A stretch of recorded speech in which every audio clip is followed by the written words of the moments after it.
Се ќе зависи од меѓусебниот договор на Македонија и Грција, вели председавачот на меѓународната група експерти Ѓорги Филипов. Сепак земјава била во подобра преговарачка позиција, односно имала предност бидејќи самото државно име го содржало називот Македонија.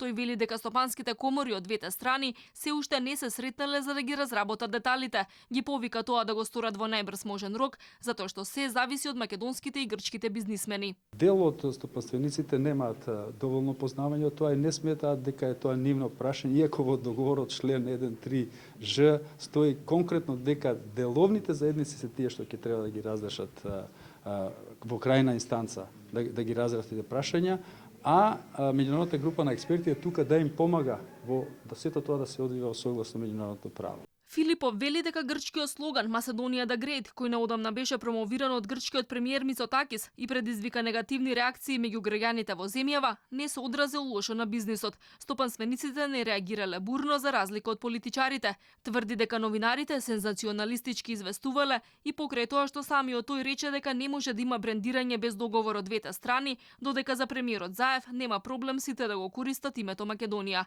Не очекува поголеми проблеми ниту поради грчкиот слоган, ниту пак поради македонската кампања на Агенцијата за туризам Destination Macedonia. Тоа се сепак маркетиншки кампањи, маркетиншки слогани, може да предизвикаат проблеми, а може и да не предизвикаат проблеми. Не се трговски марки, се уште. Значи, ние за нив нема да дискутираме.